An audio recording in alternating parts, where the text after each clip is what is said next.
Bismillahirrahmanirrahim. Assalamualaikum warahmatullahi wabarakatuh. Apa kabar semua? Jumpa lagi dengan saya Bidan Emilia. Untuk video kali ini saya akan sharing tentang beberapa hal yang dikaitkan dengan masa nifas, ya.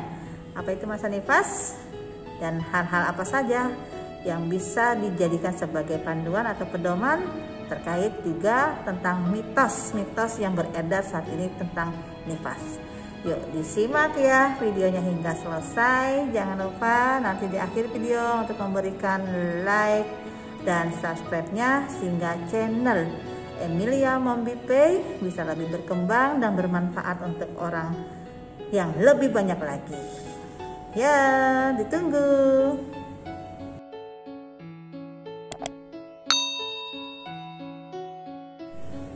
Oke, kita masuk kepada penjelasan tentang masa nifas. Ya, untuk ibu hamil yang saat ini mungkin sedang mempersiapkan diri menjelang persalinannya, tentunya sudah mulai berpikir ya, saya nanti akan bersalin secara normal atau bagaimana ya. Mungkin mempunyai harapan yang sangat diidamkan, yaitu bisa melahirkan secara normal. Normalnya seperti apa? Normal, spontan, perpaginam, dan saat melahirkan dengan penuh kenyamanan. Nah, itu adalah hal-hal yang dimimpikan oleh setiap ibu hamil menjelang persalinan. Kebetulan saat ini saya berada di ruangan prenatal yoga, ya. Sebentar lagi kelas prenatal yoga akan saya mulai, ya. Nah, salah satunya ini juga merupakan salah satu bentuk ya upaya menyiapkan diri untuk menjelang persalinan, sehingga pada saat persalinan nanti prenatal yoga ini yang dilakukan oleh ibu selama hamil itu bisa merilekskan anggota tubuh dan menyiapkan panggul kita dalam persalinan nanti. Dah, kita melanjut kepada masa nifas. Nah, masa nifas ini untuk seorang ibu yang setelah melahirkan tentu itu dikatakan sebagai masa nifas. Untuk ibu-ibu yang mempersiapkan diri tentang masa nifas itu seperti apa sih? Itu tidak perlu takut atau bingung ya, Ibu. Bahwasanya masa nifas itu adalah masa yang paling membahagiakan setelah persalinan dan kehamilan, yaitu dimana kita sudah punya anggota baru ya dalam rumah kita, yaitu siapa? Baby yang lucu yang saat ini selama 9 bulan dikandung di dalam perut ibu, yaitu pada saat hamil. Nah, masa nifas ini artinya ibu sudah melahirkan. Dikatakan masa nifas yaitu setelah bayi lahir pada saat persalinan ya, hingga waktunya 40 hari setelah melahirkan atau 6 minggu, itu namanya masa nifas. Nah, di masa nifas itu apa saja sih yang harus diperhatikan oleh ibu ya, oleh ibu yang sudah mempunyai bayi, yaitu untuk menjaga kondisinya agar ibu bisa kembali normal seperti halnya sebelum hamil. Ibu harus mempersiapkan fisik dan mental. Persiapan fisik artinya diupayakan pada saat masa nifas ini terjadinya proses involusi yang baik. Involusi artinya itu adalah di mana rahim seorang ibu hamil ya, setelah melahirkan itu dalam waktu 40 hari dia bisa kembali seperti semula. Ya.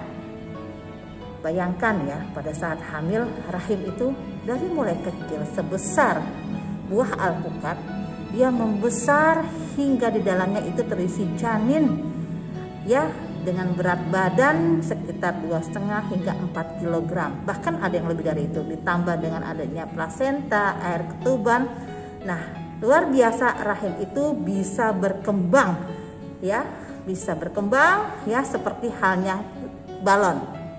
Ya, balon dari ukuran yang kecil ketika ditiup dia akan mekar berkembang hingga batasnya dia tidak bisa mekar kembali, akhirnya balon itu akan mengecil sendiri. Begitu pula dengan rahim. Nah, bagaimana caranya, Bu? Kalau rahim itu bisa kembali seperti semula. Hal ini dikatakan supaya bisa berjalan dengan normal, maka diharapkan ibu bisa mengikuti beberapa tips ya untuk bisa mengembalikan kondisi rahimnya seperti semula. Yang pertama adalah ibu perhatikan kondisi ibu saat ini. Psikologis yang utama pikiran ibu adalah membantu proses pemulihan rahim. Ya, ibu harus tetap tenang, tetap senang ya, dan menganggap bahwa masa nifas ini adalah setelah melahirkan itu memiliki bayi adalah masa yang sangat berbahagia untuk ibu dan keluarga. Ya, pikiran itu harus tetap terkontrol dengan baik. Lalu yang kedua, perhatikan tentang nutrisi, asupan gizi yang masuk ke dalam tubuh ibu. Nah, gizi yang dimakan oleh ibu selama masa nifas, yaitu makanan-makanan yang diperbolehkan adalah semua jenis makanan loh. Tidak ada pantangan buat ibu nifas untuk makan apa saja. Silakan. Ada pertanyaan, Bu Bidan, boleh nggak makan sambal? Boleh, silakan kalau memang itu ibu menginginkan sambal. Tapi harus dibatasi, jangan terlalu banyak ya. Boleh makan yang lain-lain, ikan misalnya boleh. Bu, ada mitos makan ikan tuh bisa menyebabkan bayinya cacingan. Bener nggak sih? Saya katakan pada saat ini itu mitos dan tidak benar. Justru ikan mengandung protein yang bisa membantu tubuh kita memulihkan sel-sel yang rusak selama persalinan atau kehamilan yang kemarin. Ya, makan ikan. Selain itu juga ikan kalau kita konsumsi karena dia mengandung protein itu juga bagus untuk membantu pertumbuhan dan perkembangan bayi melalui apa? Melalui produksi ASI yang dihasilkan oleh ibu nifas. Jadi nggak ada pantangan ya. Jadi ikan boleh. Yang kedua tadi nutrisi ya. Lalu yang ketiga istirahat. Istirahat itu sangat penting ya, harus dilakukan oleh ibu nifas. Karena dengan istirahat saat itu seorang ibu bisa mengembalikan kondisinya lebih stabil lagi. Mungkin pada saat pagi hingga sore hingga malam mungkin dia melakukan aktivitas yang tidak ada hentinya, dan oleh karena itu malamnya diusahakan istirahatnya bisa diatur sebaik mungkin. Tidur yang berkualitas itu membuat tubuh akan semakin lebih segar. Pada saat istirahat, sel-sel tubuh yang tadi bekerja keras ya selama sehari itu, dia akan memperbaiki kondisi selnya sehingga bisa pulih untuk melakukan aktivitas pada keesokan harinya. Selain itu, istirahat yang cukup bisa mempengaruhi produksi ASI. Produksi ASI itu akan semakin lancar, semakin bagus dan semakin banyak. Jadi kalau ibu nifas yang istirahatnya kurang, dengan beberapa penelitian membuktikan bahwa bisa mempengaruhi kualitas ataupun jumlah ASI yang diproduksi. Makin lama makin sedikit.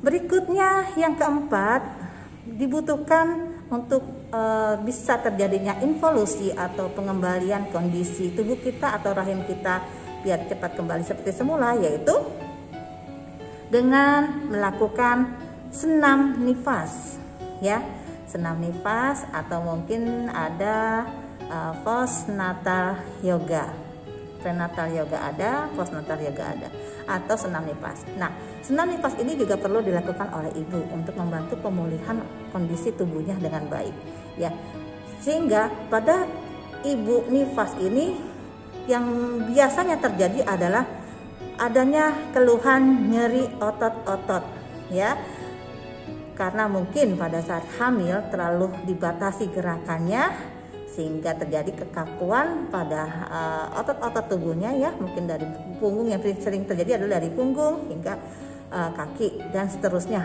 Nah, nyeri otot ini bisa dilakukan keluhannya atau mengurangi keluhan nyeri otot ini dengan cara lakukan senam nifas. Nah, jadi kalau senam nifas dilakukan dengan rutin, maka tubuh akan semakin segar. Ya, sirkulasi darah akan semakin teratur, nyeri otot pun lama-lama akan berkurang. Nah, kalau nyeri otot berkurang, tentu saja ibu akan mengalami relaksasi yang luar biasa. Dan ini akan menimbulkan kebahagiaan ibu selama menjalani masa nifas. Lalu yang kelima, perhatikan betul tentang personal hygiene yang perlu diketahui oleh ibu nifas. Lakukan personal hygiene itu dengan benar. Apa itu personal hygiene? Menjaga kebersihan diri kita, ya. Personal hygiene dari mulai ujung rambut hingga ke ujung kaki, termasuk alat kelaminnya. Jangan segan-segan atau takut ya melakukan pembersihan secara lebih intensif pada bagian-bagian tubuh kita yang tidak terlihat. Ya. Karena hal ini bisa menimbulkan terjadinya masalah jika kita tidak memperhatikan personal hygiene kita secara lebih seksama. Ya, jadi mulai kebersihan rambut. Jadi kalau ada mitos saat ini mengatakan jika ibu nifas dilarang untuk keramas atau mandi saat masa nifas karena bisa menyebabkan nyeri otot ya dan menyebabkan masuk angin. Nah, ini mitos. Justru dengan mandi yang teratur setelah melahirkan itu ya dan seterusnya pada masa nifas itu membuat tubuh menjadi lebih segar, lebih rileks dan lebih nyaman. Ada lagi mitos yang mengatakan bahwa ibu nifas dilarang untuk tidur siang. Tadi dihubungkan dengan istirahat. Nah, benarkah hal ini? Itu merupakan mitos. Justru istirahat yang teratur baik siang ataupun malam itu membantu tubuh akan kembali normal dengan cepat. Kembali normal seperti semula lagi. Nah, mungkin itu saja sharing saya terkait dengan masa nifas, baik anjuran-anjuran ataupun mitos-mitos yang masih banyak diyakini oleh para ibu setelah melahirkan.